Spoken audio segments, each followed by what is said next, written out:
On this episode of China Uncensored, Elton John becomes China's public enemy #1. Hi, welcome to China Uncensored. I'm your host, Chris Chappell. Look upon the fabulous, sparkling, gap-toothed face of evil. Elton John is being slammed in China for crossing the line of good taste in a November concert in Beijing. China's state-run Global Times called him disrespectful for, quote, forcibly adding political content to the concert. Elton John, he dedicated his concert to Ai Weiwei. Excuse me. I'm sure you're equally offended. The two apparently met right before the concert and hit it off. Ai Weiwei even wrote on his Twitter, which is supposed to be banned in China, that I super like him. Well, it seems audience didn't like him, said state-run Global Times, which took it upon itself to speak for the audience.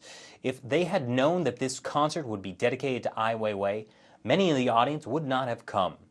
I mean, I know I would forgo seeing electrifying live performances of Rocket Man, Your Song, Benny and the Jets performed by the man himself because he dedicated the concert to a guy who built the Bird's Nest Stadium. Of course, this isn't the first time China has had problem with foreign stars that think just because somebody's given them the stage and a microphone, they're free to voice opinions.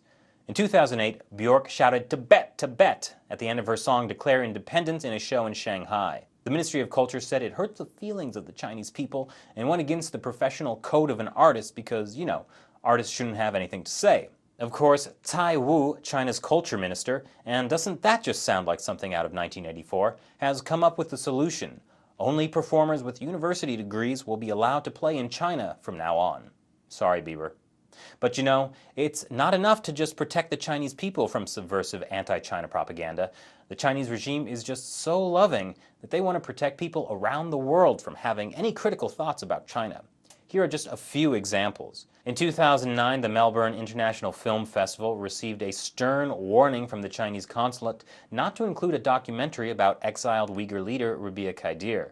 You see, in July of that year, thousands of Uyghur Muslims in Xinjiang flooded the streets to protest the brutality of Chinese police. Chinese police were therefore forced to kill 600 people and blamed it on Kaidir. Yeah, maintain that stability. The documentary was not withdrawn. Here's one from 2012. David Lin is a Taiwanese-American businessman living in Oregon. He had a 100-foot mural painted outside his store. One half was of an idyllic countryside in Taiwan.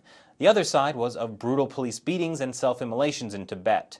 So the Chinese consulate in San Francisco sent a letter to the mayor of his city saying that it must be removed. It was not. Then there's the case of Shenyun Performing Arts. It's toured around the world in every major city and has received nothing but rave reviews for its depiction of traditional Chinese culture through music and dance. So you might think, hey, China's crazy, but this stuff is Chinese, so we're all good, right? Never underestimate the paranoid fever of the Communist Party. Because the company is based in New York and is not directly controlled by the Chinese regime, every city they travel to, the Chinese consulate try to get the show canceled or sabotaged, even going so far as slashing the tires of their tour buses. Now, the funny thing is, at the same time China is tightening its grip on artists and performers, Chinese leader Xi Jinping has been urging people to feel free to, quote, sharply criticize the Communist Party. Yeah, that doesn't sound like suicide, does it? Mao Zedong did the same thing. He called it the 100 Flowers campaign.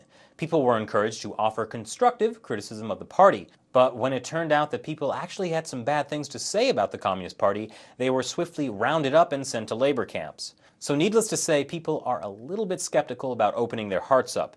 But hey, isn't this a face you can trust?